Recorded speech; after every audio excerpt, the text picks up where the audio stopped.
Hello दोस्तों आज की हमारी कहानी है मूर्खता से महानता तक के सफर की। जीवन का सार समझा देने वाली ये कहानी आप अंत तक देखिए और कमेंट के माध्यम से हमें बताइए कि इस कहानी में क्या कमी रह गई है और इसकी कौन सी बात आपको अच्छी लगी। दोस्तों, आप लोगों को पता ही होगा कि पहले के जमाने में स्कूल या कॉलेज नहीं हुआ करते थे। पहले आश्रम या गुरुकुल हुआ करते थे जहां सारे विद्यार्थी एक साथ रहते थे और गुरुकुल में सब साथ पढ़ते, सब साथ खेलते और जो भी गुरुकुल का काम होता था, जैसे झाड़ू लगाना, गाय भैंसों को नहलाना, उनके लिए घास काट कर लाना, उन्हें घास देना, कहने का मतलब है पशुओं की सेवा से लेके खेती बाड़ी तक जो भी काम होता था गुरुदेव या गुरु माता के आदेश के अनुसार सब मिल बांट कर करते थे। पहले विद्यार्थी जब तक शिक्षा प्राप्त करता था तब तक वो गुरुकुल में ही रहता था। दोस्तों, आप लोगों के साथ भी ऐसा हुआ होगा कि आप लोगों के ग्रुप में कोई आपका दोस्त पढ़ने लिखने में बहुत अच्छा होगा, बहुत बुद्धिमान होगा, लेकिन वहीं कोई ऐसा दोस्त भी होगा जिसे देखकर आप सोचते होंगे कि इसका तो भगवान ही मालिक है। ठीक उसी प्रकार गुरुकुल में भी एक ऐसा बालक था जिसकी पढ़ने लिखने में बिल्कुल रुचि नहीं थी। गुरुदेव जो भी पढ़ाते उसको कुछ समझ में नहीं आता था। अंततः गुरुदेव ने भी हार मान ली और उससे कहा कि तुम घर जाओ, तुम इतने सालों से यहाँ विद्या अध्ययन के लिए आए हो लेकिन तुमने कुछ नहीं सीखा। जो खेती बाड़ी सीखी है जाओ घर जाकर वही करो, क्योंकि तुम पढ़ लिख नहीं सकते हो। दोस्तों, जिसको पढ़ने लिखने में बिल्कुल भी रुचि ना हो उसको ब्रह्मा के समान भी गुरु मिल जाए तो भी वो नहीं पढ़ सकता। वो बच्चा भी ऐसा ही था।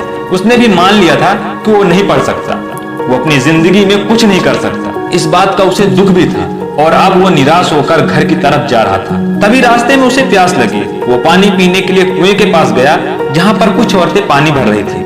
दोस्तों, अगर आपने कुएं देखे होंगे तो आपको पता होगा कि कुओं में पानी भरने के लिए पत्थर की पट्टियां रखते हैं जिसके सहारे रस्सी बाल्टी से पानी भरा जा सके। तो उस बच्चे की नजर उन्हीं पत्थर के पट्टियों पर पड़ी। अब वो मूर्ख तो था ही। उसने देखा कि पत्थर की पट्टियां कहीं पर ज्यादा तो कहीं पर कम कटी हुई हैं। तो उसने वहां पानी भरने वाली औरतों से पूछा कि ये पट्टियां कटी क्यों हैं? तो वो औरतें हंसने लगी और बोली कि क्या तुम्हें नहीं पता?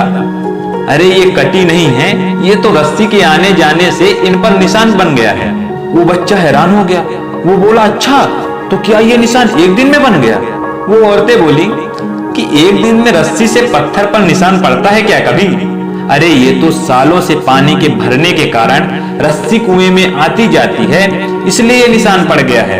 इतना सुनते ही वो बालक गुरुकुल की तरफ वापस लौट गया और जाकर गुरुदेव से बोला कि गुरुदेव, अगर रस्सी के आने जाने से पत्थर पर निशान बन सकता है तो मैं क्यों नहीं पढ़ सकता? उसके मन में विश्वास जाग चुका था और उसके विश्वास को देखकर गुरु ने उसको गुरुकुल में रहने की आज्ञा दे दी।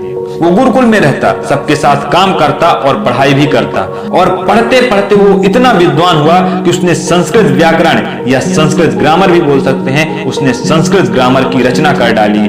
जी हाँ दोस्तों, ये कहानी है संस्कृत ग्रामर के महान रचयिता महर्षि पाणिनि की, जिसको उसके गुरु ने भी कह दिया था कि तुम कुछ नहीं कर सकते, लेकिन उसने अपने अंदर विश्वास जगाया और इतना विद्वान बना। दोस्तों, इसीलिए कहते हैं कि कोई कार्य ऐसा नहीं जो इंसान चाहे और कर ना सके, बस जरूरत है तो अपने अंदर के खोए हुए विश्वास को जगाने की।